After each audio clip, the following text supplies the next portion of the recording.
We now have text messages sent from Donald Trump Jr. to then White House Chief of Staff Mark Meadows, thanks to the January 6th committee investigating Trump's belligerent treason. And to no one's surprise, they reveal just how desperate and delusional the millionaire daddy's boy, Don Jr., really was. One of Jr.'s texts said, "We have multiple paths, we control them all." But here's the shocker.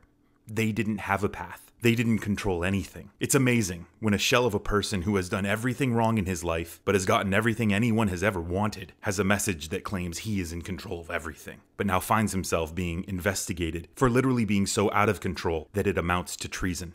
The incredibly illegal paths Jr. was referring to were one, that Congress could reject slates of Biden electors at the joint session and subsequently choose Trump electors in the 7 states that voted for Biden. According to legal scholar Matthew Seligman, this idea was equivalent to, quote, "a bunch of people sitting in an Arby's across the street from the Capitol building writing on a napkin." Another path Jr. referred to was for Congress to reject enough slates of electors for Biden to keep him below the 270 electoral vote threshold, which would then force another election in the House to elect a president. Quote, "Republicans control 28 states, Democrats 22 states. Once again, Trump wins. We either have a vote we control and we win, or it gets kicked to Congress 6 January 2021. And if neither of these bogus ideas were enough to get his daddy back in power, Jr. wanted to go full authoritarian mode on DC and have Republicans simply install Trump with a vote in Congress. Quote, "We have operational control, total leverage, moral high ground, POTUS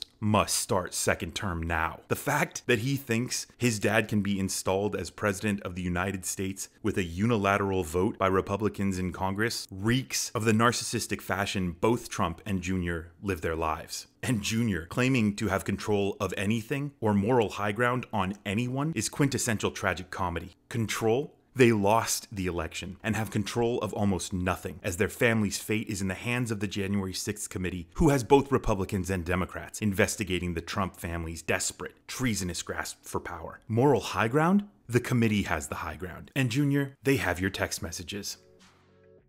Thanks for watching. For Reflect News, I'm Brendan Plank. Be sure to like this video and subscribe to get the next one in your inbox.